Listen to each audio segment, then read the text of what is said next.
Welcome to day one of the Mille Miglia 100. Fabulous, classic, eclectic cars are on a race around Italy, coast to coast via multiple racetracks, special stages, and awesome people. Let's hit it.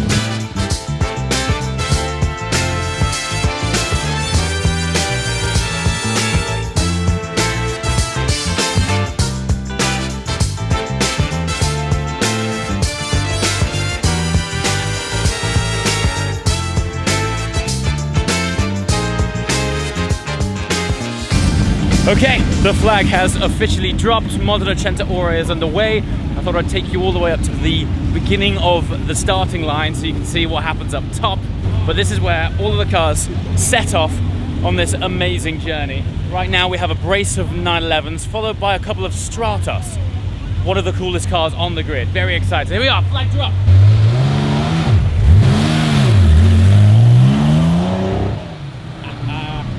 It's got to be about as cool as it gets, embarking on a rally in a classic 911. Speaking of cool, we're one of the few cars on the grid which actually has working air conditioning. The majority of them are race cars. We might come back next year with one of those. But right now, we better go find Guy, because he's setting up our Citroen SM.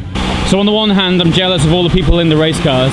But on the other hand, I was just saying, walking down the grid, and I'll try and line up this camera so people know what we're doing.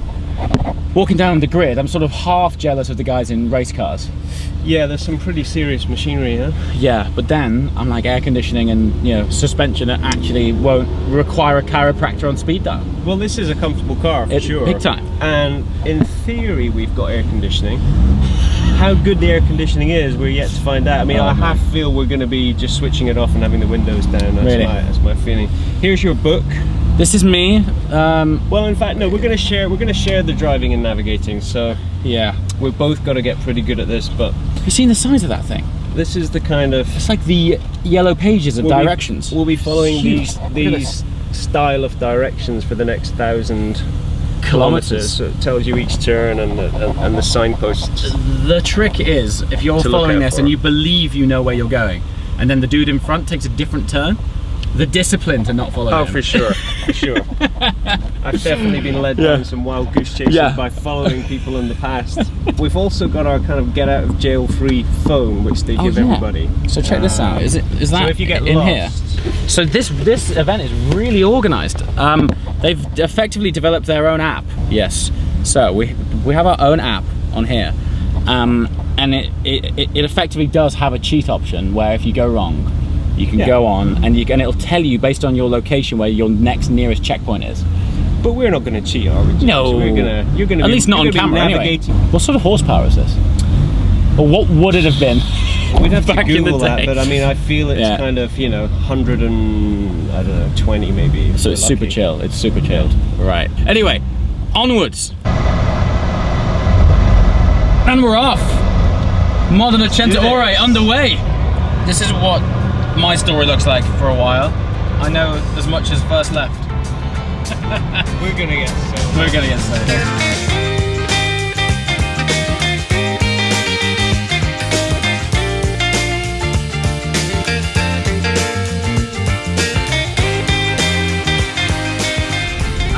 Anyway, we were just talking. I was saying I'd love to do more classic content on the channel, but historically on my channel, and this is where we really want the interaction from you, the audience.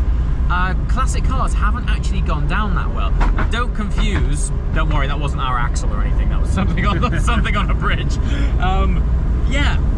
Don't confuse the modern classics with true classics.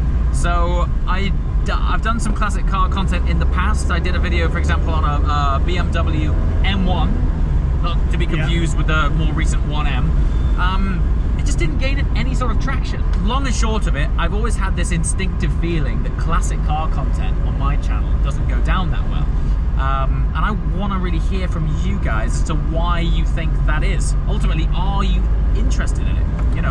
Well, I guess it comes down to, if you're passionate about brand new supercars, modern cars, performance cars, does that mean you're not interested in classic cars? Is a Jaguar E-Type something which just doesn't remotely interest you if that's, if you're into supercars? I mean, I feel, I love all kinds of cars, so I feel I'm interested in everything from every decade. Yes. But that's not necessarily the case for everyone. But it would certainly be interesting to know what your viewers are feeling towards classic cars. My feeling is, I mean, my personal interest in classic cars starts around about 1961. Okay. E-Type onwards, basically. Yep. 1950s cars and before have less of an interest to me, but I still totally appreciate them. Yeah.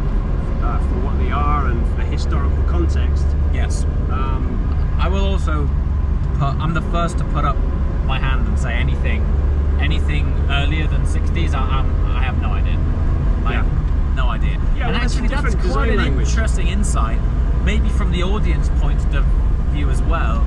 Is there, and look, this is me just speculating to try and find out, you know, why there isn't this inherent interest in these cars.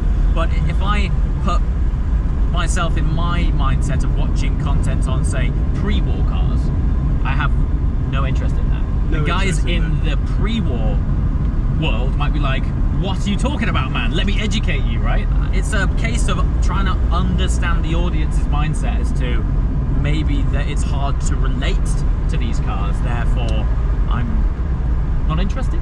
I think sometimes if you start scratching the surface of something, you start learning, then your interest can grow from there. Yeah.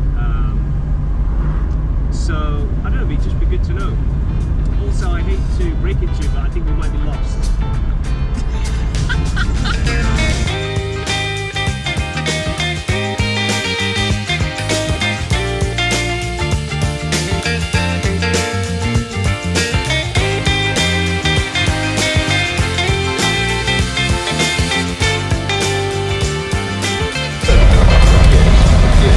They're actually sending us down here. It's so tight. Oh, we're going straight into a square. This is going to be stunning. Look at this.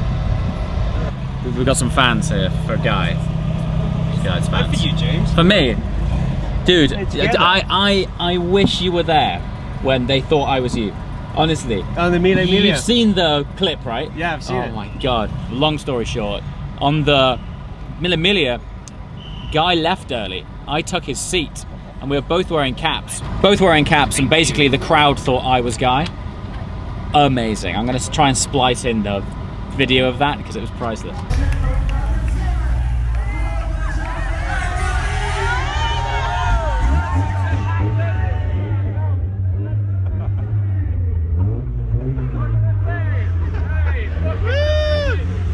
So look, really, this is what these events are all about. In what world would you manage to park cars of this caliber in a location like this?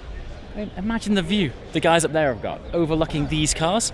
It's just incredible. Let me come and show you this 1M Pro car. So this car, this was never supposed to be on the road. This was a single make race series to support Formula One in the 70s. They made about 25 of these cars. The last person to win a race in this championship was Niki Lauda. And here it is on this road rally. It's absolutely bonkers. And once again, with this kind of backdrop. What a remarkable event. It's truly, truly special. Anyway, the other thing that's truly, truly special about this country is, of course, the food.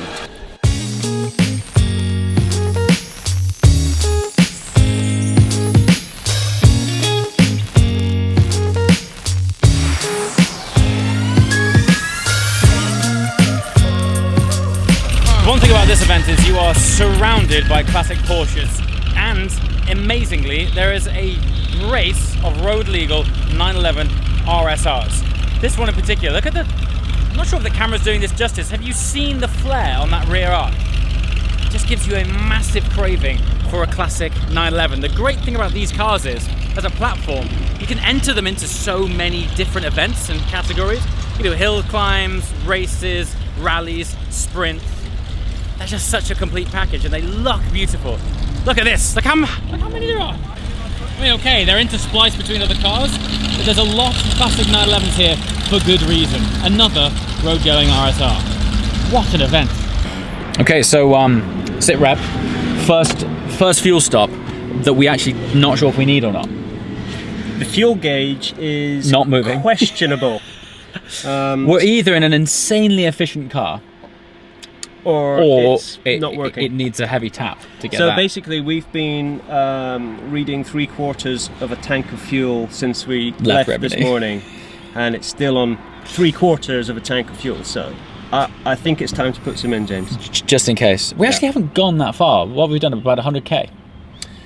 It feels like we've gone longer than that, but you're probably right. But worth topping up because we don't want to get stranded. No. So here we are. Let's see how much you can fit in there. Oh, I think he's waiting for us to open it up. Yes, turns out it was definitely lying. So, that'll be fun, won't it? When we're going to have to guess the gauge on this journey. We've got another 4 days of this, 1,000 kilometers. Let's make sure we don't break down. Turns out the SM has a 90-litre fuel tank, which is fairly substantial, good for grand touring, means we have plenty of range before we have to start playing the guessing game. Nonetheless, that is now a new component to our challenge of this rally. So normally if I'd see that in my rear view mirror, it's normally a bad thing. But today, he is our own personal police escort. Well, I mean, this is probably only the second time I've had the privilege of having my own policeman. But it's incredible because he sort of leapfrogs in front of us every time we get to a roundabout or a junction. He literally slams his brakes on in the middle of a crossroads, stops everyone and just waves us through. It's like we're royalty. I think the big difference is Italian policemen, they just love cars. Yeah. So this is heaven for them. And I've also noticed that the Italians themselves, they don't seem to mind.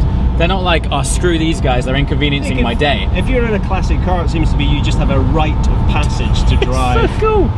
through any red lights in Italy. It's really surreal having a policeman is basically escorting you through Italy. Yeah, so he's a friend. He's he is our friend. He's helping us through, but still there's a feeling of slight nervousness. There is. By the fact that we've got a there's a policeman. constant blue flashing light behind us, constantly. I think he's After a while, though, it gets cool. Go on, dude. Send it. No, he's just scouting for a situation. I'm mindful I don't want to lose my place. If you lose a single place on here, it's game over, isn't it? Well, we have been lost a few times since. All right. Wait until it's your turn, gang. Okay, so look at this. Case in point. Stop. Look, he's just stopping the traffic. Here comes the truck going about his day. He just stops everyone and lets us through. Look. This guy is boss. What a legend. I'm really glad I got that because it sounds too good to be true, doesn't it? but he's really our best friend. What a man. Like this.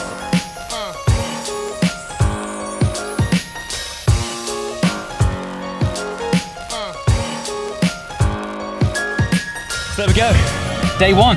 Day one down. We're back in Rimini after an epic, I don't know, 200 kilometer plus. I'll be completely transparent and truthful now. I thought it was going to be too steady, maybe a bit boring because it was this limo. When you're in it, it has its own sense of occasion, its own character, and the suspension blew me away, honestly. It's grand luxury, man. I just couldn't wait for the next bump. I was like, what's it going to do now? You know, it was cool. No, it was great. And we have actually skipped the night race though, haven't we? We did. So there's an evening race at Misano race circuit, which everyone went to. We were supposed to do 4 laps of the circuit, but after doing some of those mountain passes today, we thought, why don't we just go and get some pasta? So we skipped it and we went over there and had some amazing really nice pasta topped off with some fantastic ice cream. So really, this has been the dream day.